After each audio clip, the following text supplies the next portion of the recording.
1957년 소련에서 인류 최초의 인공위성 스푸트니크를 발사. 인공위성의 등장으로 통신의 발달과 기상 예측 등 과학기술이 발달하며 인류의 삶이 보다 진보했는데요. 그런데 이 인공위성을 무려 78년 전에 예언한 사람이 있습니다. 인공위성이 생길 걸 알았다고요? 그렇습니다. 78년 전에? 그렇죠. 그는 소설 지구에서 달까지, 해저 이만리, 20세기 파리 등을 발표한 현대 과학 소설의 아버지 줄 베른입니다. 20세기의 과학은 줄 베른의 꿈을 쫓아 발달했다라는 말이 있을 정도로요. 그는 소설을 통해 인류의 달 착륙과 TV, 에어컨, 영상통화 등 수십 년 후의 과학기술을 예언했는데요. 와. 현대 과학을 예견했던 줄 베른의 작품 중에서도 1879년에 발표한 소설에 주목할 필요가 있습니다. 바로 인도 왕비의 유산. 소설 속에서 독일의 과학자 슐츠 박사는 드라이 아이스화된 이산화탄소를 탑재한 포탄을 개발. 그리고 프랑스 사라쟁 박사의 도시를 파괴하기 위해 포탄을 발사했는데요. 그런데 슐츠 씨의 포탄은 지금쯤 대기권을 빠져나가고 있을 테니까 두 번 다시 지구로 돌아올 수는 없습니다. 슐츠 박사가 만든 포탄은 위력이 너무 센 나머지 그만 지구를 벗어나 위성 궤도로 돌입했습니다. 자, 바로 이 대목이 뭘 의미하느냐? 인간이 쏘아 올린 지구 궤도를 도는 인공장치, 즉 인공위성을 예측한 부분인 겁니다. 와. 20세기에 발명된 인공위성 기술을 줄 베른은 무려 78년 전에 언급한 거죠. 뛰어난 상상력이네. 예견력이 뛰어나고 응. 이분은 정말로 과학적 상상력이 풍부한 그런 분인 것 같아요. 막연한 상상이 아니었던 거야. 뭐 해저 이만리에 옛날에 그 해저 탐사선 이런 거를 미리 갖다 놓았잖아요. 그렇죠. 대단하죠. 소설가 줄 베른의 예언은 이뿐만이 아닙니다. 슐츠 박사가 무기로 개발한 포탄의 위력에 대해서는 이렇게 설명하고 있습니다. 대량의 이산화탄소 혼합물이 공기에 퍼지면 반경 30m 이내에 있는 모든 생물은 냉동되고 질식하지. 어떤 내용 같아요, 이게? 가스. 가스죠. 가스를 예언한 겁니다. 마치 독가스 같은 화학물질을 이용한 화학전을 연상시키고 있죠. 그리고 제가 앞서 어느 나라의 박사들이 싸웠다고 했죠? 바로 프랑스와 독일의 박사들이었죠. 월드 워. 소설이 발표된 뒤로부터 약 35년 뒤인 1914년 프랑스와 독일은 제1차 세계대전의 적국으로 참전합니다. 그러네. 그리고 이때 화학무기인 최루가스, 수류탄과 포탄 공격을 서로 가하지 않았습니까? 그랬죠. 세계대전이니까. 이게 다 예언으로 돼 있는 거예요. 그 나라도 특정했고 소설에 그 무기까지 디테일하게 나오니까 야, 진짜 예견력 하나만큼은 대단하네. 그래서 훗날 이 책을 접한 사람들은 줄 베른이 제1차 세계대전의 화학전을 예언했다라며 경악을 금치 못했다고 합니다. 놀라우면서도 이 과학을 악용하는 예견에 좀 씁쓸한 면도 없지 않아 있습니다. 사실 뭐 이루어지지 않았으면 좋았을 말도 있는데 씁쓸하네요, 진짜. 부디 그의 작품 속 예언이 인류의 발전에 올바르게 쓰이는 기술로만 실현되길 바랍니다. 지금으로부터 21년 전인 1999년 스마트폰과 태블릿, SNS의 등장을 예언한 한 남자가 있습니다. 바로 빌 게이츠인데요. 이야, 역시 남다르네요. 사람들은 작은 기기를 들고 다니며 어디서든 업무를 볼 수 있게 될 겁니다. 아니 이건 예언이라기보다는 자기가 이렇게 만들고 싶다 이런 거 아니에요? 근데 전공 분야이기 때문에 뭐 예측이 할 수 있는 거 아닙니까? 그 당시만 해도. 자, 정말로 그렇게 생각하십니까? 네. 자, 그런데 말입니다. 빌 게이츠는 IT 분야의 미래만 예언한 게 아닙니다. 저는 감히 그를 현대판 노스트라다무스라고 부르고 싶은데요. 그래요? 그 이유는 빌 게이츠는 세계적 비상사태 코로나19까지 예언했기 때문이죠. 지금 있는 코로나19? 자, 2017년 2월 독일에서 열린 한 안보회의에 참석한 빌 게이츠. The danger and the impact is right up there, perhaps even higher than even nuclear war or climate change. 즉 전염병이 10억 명에 달하는 인구를 죽일 수 있는 유일한 것이라고 강조했고요. 그리고 1년 뒤인 2018년 또다시 빌 게이츠는 세계 최고 권위의 의학 학술지를 통해서요. 전 세계가 전쟁을 준비하는 자세로 팬데믹을 준비해야 합니다. 이렇게 다시 한번 전염병의 세계적 대유행을 경고했습니다. 소름인데요. 팬데믹까지 예상할 정도로. 그리고 중요한 건 이 사람은 IT 업계에 종사한 사람인데 그렇죠. 세계 보건에까지 발을 넓혀서 거기 예언이 또 적중할 거라고는 뭐 누가 생각했겠습니까? 자, 그리고 그의 예언대로 정말 2년 뒤인 2020년 다들 잘 아시는 바대로 세계보건기구가 코로나19로 인해 전염병 경보 단계 중 최고 위험 등급인 팬데믹을 선언함. that COVID-19 can be characterized as a pandemic. 코로나19의 팬데믹 선언에 전 세계 누리꾼들은 소름 돋는 빌 게이츠의 예언. 빌 게이츠의 경고를 허투루 들으면 안 된다 라며 놀라움을 금치 못했다고 하는데요. 이후 빌 게이츠는요, 예언뿐 아니라 코로나19 사태를 진정시키기 위해서 가정용 코로나19 진단 키트 보급 운동은 물론 코로나19 치료제 및 예방 백신 연구를 위해 한화로 약 1,200억 원을 기부했다고 합니다. 예언만 하는 게 아니라 또 실천에 옮기지 않습니까? 네. 존경할 만한 인물입니다, 진짜.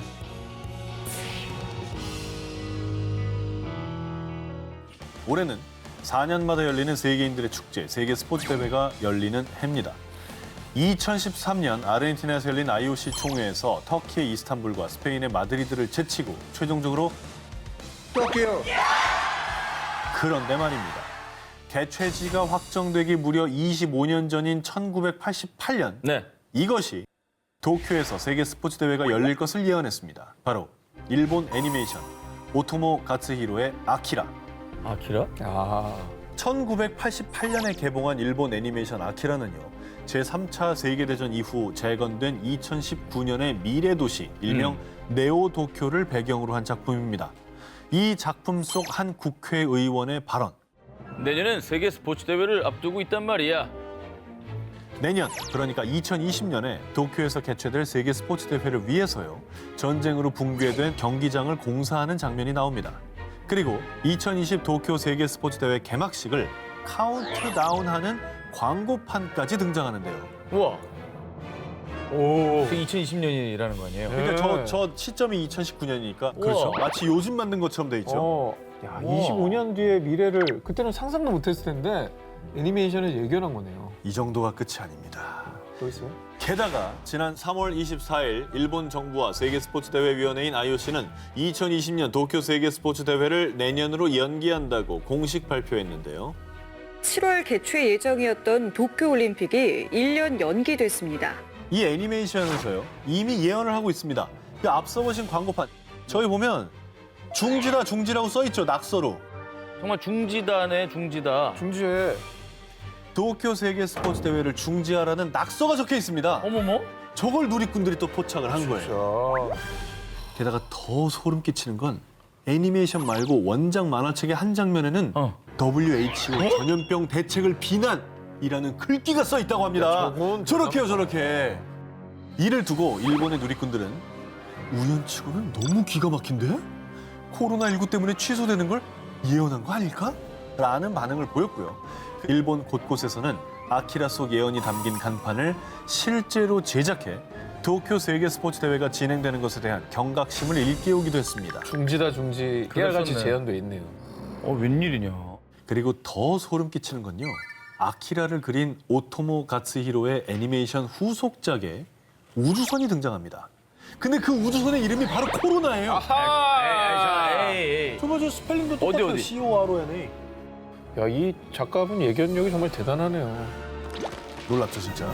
아무튼 시작하기도 전부터 말도 많고 탈도 많은 도쿄 세계 스포츠 대회. 아키라에 적힌 낙서는 정말 미래를 암시하는 것이었을까요? 한국 영화 100년 역사상 최초 제72회 칸 영화제에서 황금종려상을 수상한 영화 기생충의 봉준호 감독은요. 2020년 제77회 골든글로브 시상식에서 한국 영화 최초로 외국어 영화상 수상. 제92회 아카데미 시상식에서는 4관왕 달성. 기생충으로 해외에서만 무려 200여 개의 영화상을 수상했습니다. 사실 뭐 국가를 대표해서 시나리오를 쓰는 건 아닌데. 예. But this is very first Oscar to South Korea. Thank you. 자, 그런데 말입니다.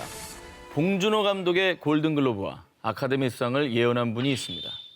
그것도 무려 영화 기생충이 개봉되기 2년 전인 2017년에 말이죠. 누구죠? 바로 배철수 씨입니다. 그래요? 2017년 7월 28일 배철수 씨가 진행하는 라디오 프로그램에 게스트로 출연한 봉준호 감독. 옥자 영화 관련해서 출연했는데요. 근데 바로 이때 이제 뭐 받을 상이라곤 골든글로브하고 아카데미만 받으시면 되겠네요. 일어나도 해프닝이겠죠.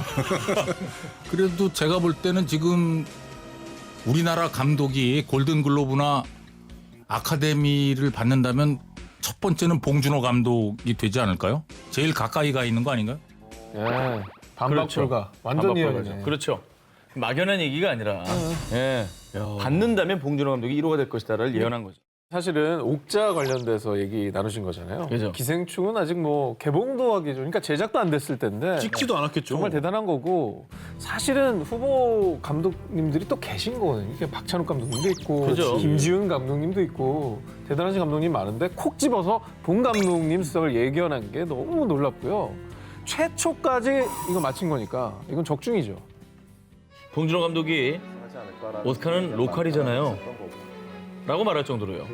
실제로 아카데미는 92년 역사상 외국어 영화가 작품상을 받은 적이 단 한 번도 없었습니다. 그런데 그 어려운 걸 봉준호 감독이 92년 만에 최초로 해냈습니다. 그걸 또 배철수 씨가 딱 하고 적중시킨 것이죠. 와, 진짜 대단하다. 봉준호 감독의 수상을 예언한 배철수 씨. 배철수 씨는 계획이 다 있었구나. 2011년 미국의 A사가 국내 S전자를 상대로 제기한 태블릿 PC 특허 소송. 그런데 이때 국내 S전자에서 1968년에 개봉한 한 영화 속 장면을 증거물로 제시해 전 세계적으로 큰 화제를 모았습니다. 태블릿 PC 아니에요? 저거 그 태블릿 아니에요? 아니 68년도 작품이라면서요. 68년도 작품입니다. 근데 어떻게 태블릿 PC가 저걸 생각을 해냈다는 거 아니에요? 영화 속 장면이니까. 그렇죠. 저게 있는 거예요, 진짜로. 당시 국내 S전자는 수십 년 전 만들어진 영화에 A사 제품과 유사한 디자인의 태블릿 PC가 등장했습니다. 라고 주장.